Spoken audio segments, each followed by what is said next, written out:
అక్కడి నుంచి మాహిష్మతి నగరానికి చేరాడు. అప్పుడు అక్కడ నీలుడు అనే ఒక రాజు ఉండేవాడు. ఆ నీలరాజ సైన్యం అంతా ఎదుర్కొన్నారు సహదేవుణ్ణి. సహదేవుడు వాడితో యుద్ధం చేశాడు, కానీ ఒక ప్రమాదకరమైన పరిస్థితి అక్కడ ఏర్పడింది. ఒక్కసారిగా అగ్ని రగులుకుని సహదేవుడి సైన్యాలు అంటుకుపోతున్నాయి. ఇదేమిటా అని ఆశ్చర్యపోయాడు. ఇక్కడేదో జరుగుతోంది అని ఆలోచించి వెంటనే అక్కడికి ఆసనం వేసుకుని నేల మీద దిగి ఆచమనం చేసి అగ్నిభట్టారకుని ప్రార్థన చేస్తున్నాడు అని చెప్పారు. ఇక్కడ జనమేజయుడు వైశంపాయనుడికి చెప్తాడు, ఇలా అగ్ని అంటుకుపోవడానికి వెనక వాళ్ళ కథ ఉందయ్యా అన్నాడు. ఈ నీలరాజ్యంలో అగ్నిభట్టారకుడిని బాగా ఆరాధన చేయడం వల్ల అగ్ని వాళ్ళకు అనుకూలుడయ్యాడు. అంతేకాదు వాళ్ళ కుటుంబాలతో అనుబంధం ఏర్పరచుకున్నట్టు అగ్ని, నీ రాజ్యం క్షేమంగా ఉండేటట్టు చేస్తాను, నీ రాజ్యానికి ఏ సేన దండెత్తి వచ్చినా ముందు నా చేతే వాడి దెబ్బతినెట్టి చేస్తాను అని అగ్నిభట్టారకుడు వారికి అభయం ఇచ్చాడు. అందుకే అగ్నిభట్టారకుడు ప్రభావం సహదేవుడి యొక్క సేనల మీద చూపిస్తున్నది. అప్పుడు నేను చేసిన గొప్ప విషయం ఏంటంటే, ఉపస్పృశ్య శుచిర్భూత్వా శోభ్రవీత్ పావకంతతః. అగ్నిభట్టారకుణ్ణి ఆయన రగిల్చి పై ఎలా చేశాడు అనే దాన్ని కూడా చక్కగా చెప్తూ అగ్నిభట్టారకుణ్ణి అక్కడ రగిల్చి ఆయనకు నమస్కారం చేసుకొని ఇక్కడ 9 శ్లోకాలు చదువుతున్నాడు అన్నారు. మరొక అగ్ని సూక్తం వచ్చిందండి ఒక్కొక్క చోట. నిన్న గుర్తుందా అగ్ని సూక్తం? మందపాలుడు చేశాడు. అలాగే జరిత పుత్రులైన 4 మహర్షి స్వరూపాలు అవి చేశాయి. ఇప్పుడు చేస్తున్న దానికి ప్రత్యేక ఫలశ్రుతి కూడా చెప్పారు. అలాంటి దివ్యమైన అగ్నిభట్టారకుడి స్తోత్రం ఇక్కడ చెప్పబడుతోంది. పదర్థోయం సమారంభ కృష్ణవర్త్మన్ నమోస్తుతే ముఖం త్వమసి దేవానాం యజ్ఞస్త్వమసి పావకాం. అసలు నేను చేస్తున్నటువంటి ప్రయత్నములన్నీ నీ అనుగ్రహం కోసమే స్వామి. ఏ కృష్ణవర్త్మ, నీకు నమస్కారము. నువ్వు దేవతలకు ముఖము, నువ్వు యజ్ఞస్వరూపుడువు. పైగా ఇక్కడ అగ్ని నామాలకి నిరుక్తము ఈ శ్లోకాల్లో కనబడుతుంది. నిరుక్తం అంటే అర్థం. పావనాత్ పావకశ్చాపి, నువ్వు అందరినీ పవిత్రులు చేస్తావు గనక నువ్వు పావకుడివి. వహనాత్ హవ్యవాహన, హవిస్సులు వహిస్తావు కనుక నువ్వు హవ్యవాహనుని పేరు. వేదాస్త్వదర్థం జాతావై జాతవేదాస్తతోహ్యపి, మంచి మాట. వేదములు నీకోసమే పుట్టాయి, అందుకు నీకు జాతవేద అని పేరు వచ్చినది. వేదాలు నీకోసం పుట్టడం ఏంటి? ఇది ఆలోచించవలసినది. అంటే వేదముల యొక్క ప్రయోజనము తన్మంత్రముల్ని అగ్ని యందు ఆహుతులుగా సమర్పిస్తే ఆ మంత్ర దేవతను అనుగ్రహిస్తారు. అందుకు వేదాస్త్వదర్థం జాతావై, వేదములు నీకై పుట్టే గనుక జాతవేదుడు. ఇది ఒక మంచి నామం. దీన్ని 2-3 రకాలుగా నిర్వచనాలు చెప్పవచ్చు, కానీ ప్రస్తుతం చెప్పిందే మనం ఇక్కడ స్వీకరిద్దాం. ఇంకా నీకు అనలుడని, చిత్రభానుడని వివిధమైన నామములు ఉన్నాయి. చిత్రభాను సురేశచ్చ అనలస్త్వం విభావసో స్వర్గద్వార స్పృశచ్చాపి హుతాసో జ్వలనం శిఖీ. నువ్వు ఆహుతుల్ని భుజిస్తావు, అందుకని హుతాసనుడు అని పేరు వచ్చినది. చిత్రమైన కాంతులతో ఉంటావు. చిత్రము అంటే వివిధ వర్ణములతో ఉన్న వెలుగుల్ని ప్రశస్తావు కనుక చిత్రభాను అని నీకు పేరున్నది. నువ్వు దేవతలకే ప్రభువి. పైగా నీకు ఇది చాలు అనేది లేదు, ఎంత ఇచ్చినా అర్థం చేస్తావు. అందుకే అనలుడు. అలం అనేది లేనివాడు అనలుడు. అలం అంటే చాలు, అమ్మయ్య. అందుకే అగ్నికి చాలు అనేది లేదు, అందుకే అనలుడు. పైగా నువ్వు ఎప్పుడు స్వర్గద్వారాన్ని స్పృశిస్తావు అంటే యజ్ఞం చేసినటువంటి వారు అగ్ని ద్వారా ఉత్తమ లోకాలకు వెళతారు. నిరంతరం ప్రజ్వలించడం చేత నీకు జ్వలనుడు అని పేరున్నది. శిఖలతో ఉంటావు కనుక జ్వాలలతో నీకు శిఖి అని పేరు కూడా ఉన్నది. ఆ నువ్వై వైశ్వానరుడువు. ఇది జఠరాగ్న ఉండి ప్రకాశిస్తుంటావు సర్వజీవులు యందు. వైశ్వానరస్త్వం పింగేశః ప్లవంగో భూరితేజసః కుమారసూస్త్వం భగవాన్. కుమారస్వామికి తండ్రివి అన్నాడు ఇక్కడ ఆగ్నేయుడు. ఇది ఒక విశేషమైన రహస్యం. మహాభారతంలో అగ్ని అని ఎవరైనా పరిశోధించదలుచుకుంటే చివరి వరకు ఎన్ని అంశములు కనబడతాయో. అగ్ని వంశములు చెప్తాడు మహాభారతంలో. అగ్ని యొక్క వంశములు మన సూర్యవంశం చంద్రవంశం తెలిసి అగ్ని వంశములు ఏమిటి అరణ్య పర్వంలో ఉంటుంది. ఇక్కడ అంత ఉంది. అగ్ని గురించి చాలా చాలా విశేషం.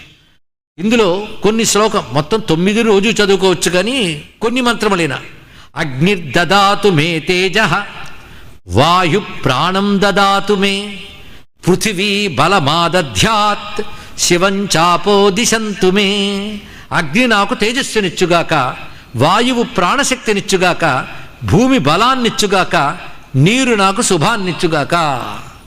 శివ ఆపస్సంతు మంత్రములు మనం వింటూ ఉంటాం పుణ్యావచనంలో కూడా. అదే శివంచాపో దిశంతుమే. వీటికి వైదిక మూలములు అంత అందంగా ఉంటాయి. మొత్తానికి ఈ శ్లోకమైన మంత్రంలో గుర్తుపెట్టుకోవాలి కనుక మంత్రంలో అనుకుందాం.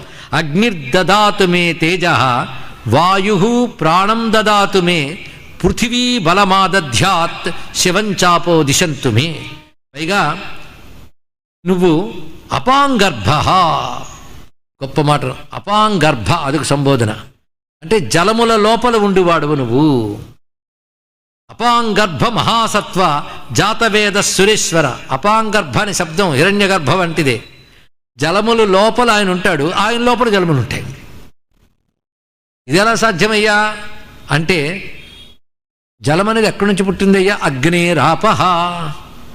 అలా లెక్క కట్టి చెప్పినప్పుడు సరిపోతుంది. ఆయన నుంచి జలములు కలిగేనుక. మహాసత్వ జాతవేద సురేశ్వర దేవానాముఖమగ్నేత్వం సత్యేన విపునీహిమి. నీ సత్యము చేత అంటే నీ అమోఘత్వం చేత మమ్మల్ని పవిత్రుని చెయ్యు. పైగా ఋషులు, విప్రులు, దేవతలు, అసురులు కూడా యజ్ఞ సమయంలో నీలో ఆహుతులు వేస్తారు. ఎందుకు? అందరి క్షేమం కోసం. నీ సత్య ప్రభావం చేత నన్ను పవిత్రుని చెయ్యు. ఇందులో సత్యేన విపునీహిమాం అని వరుసగా 3 శ్లోకాలు వస్తాయి. అంటే నీ అమోఘమైన ప్రభావం చేత నన్ను పవిత్రుణ్ణి చెయ్యు. అగ్ని కంటే పవిత్రుని చేసేవాళ్ళు ఎవరు లేరు. అంటే అగ్ని స్మరణే మనల్ని పవిత్రం చేస్తుంది.